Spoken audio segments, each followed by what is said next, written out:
आज Doubtnut app download करें। Doubtnut पर अपने सभी गणित, रसायन विज्ञान, भौतिक विज्ञान और जीव विज्ञान के डाउट्स का करो सफाया। बस प्रश्न की फोटो खींचो, एक ही प्रश्न को क्रॉप करो और तुरंत वीडियो सोल्यूशन पाओ। अभी डाउनलोड करें। हेलो स्टूडेंट, हमें क्वेश्चन दिया गया है, पुष्प का आरेख बनाइए, उसके 4 चक्रों को नामांकित कीजिए, पुष्प के उन अंगों के नाम लिखिए जिनमें युग्मक बनते हैं। इसका आंसर देखें दोस्तों, आवर्तबीजी पादपों के अंदर पुष्प लैंगिक जनन अंग होते हैं। यदि एक प्रारूपिक पुष्प की बात करें तो एक प्रारूपिक पुष्प के अंदर 4 चक्र होते हैं, यानी कि पूर्ण विकसित पुष्प में 4 चक्र होते हैं, 2 सहायक और 2 प्रमुख जनन अंग होते हैं।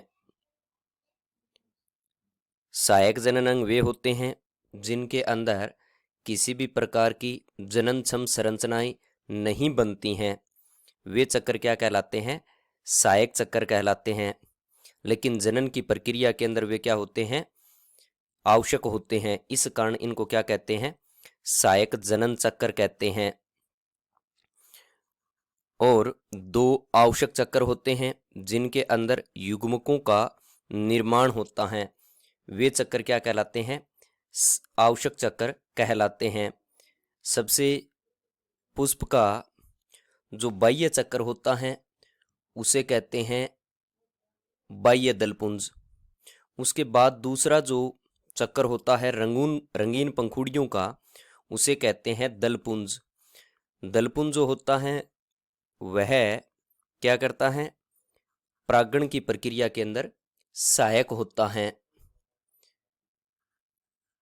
पुष्प का सबसे बाह्य जो चक्र है वो क्या कहलाता है? बाह्य दलपुंज। उसके बाद रंगीन पंखुड़ियों का जो चक्र होता है उसे कहते हैं दलपुंज। उसके बाद नर जनन जो अंग होते हैं उसे कहते हैं पुंकेसर। और मादा जनन अंग जो होता है उसे कहते हैं जायांग। और जायांग की प्रत्येक इकाई क्या कहलाती है? अंडप कहलाती हैं। पुष्प के 4 चक्र, सबसे बाह्य जो चक्र होता है उसे क्या कहते हैं? बाह्य दलपुंज। दूसरा जो चक्र होता है अंदर की ओर उसे कहते हैं दलपुंज। बाह्य दलपुंज और दलपुंज क्या होते हैं? सहायक जनन चक्र होते हैं। सहायक जनन चक्र होते हैं।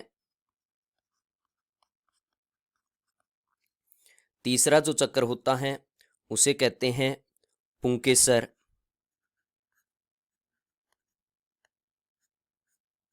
और चौथा जो चक्र होता है उसे कहते हैं जायांग। और जायांग की प्रत्येक इकाई क्या कहलाती है? अंडप। यानी ये क्या होते हैं? आवश्यक चक्र। यानी इनमें किसका निर्माण होता है? आवश्यक चक्रों में युग्मक निर्माण की प्रक्रिया होती है। पुष्प के नर जनन चक्र की यदि हम बात करें पुंकेसर की, तो पुंकेसर बना होता है परागकोश। यानी परागकोश के अंदर नर युग्मक यानी परागकण का निर्माण होता है। यानी परागकण का निर्माण कहाँ होता है? परागकोश के अंदर होता है। यदि हम बात करें अंडप की, तो अंडप 3 संरचनाओं से मिलकर बना होता है, वर्तिका, वर्तिकागर और अंडाशय। अंडाशय में बीजांड में अंड कोशिका का निर्माण होता है। अंड कोशिका यानी निषेचन से किसका निर्माण करती है? फिर वो भ्रूण का निर्माण करती हैं। तो मैं आशा करता हूं दोस्तों आपको यह क्वेश्चन समझ आया होगा। धन्यवाद।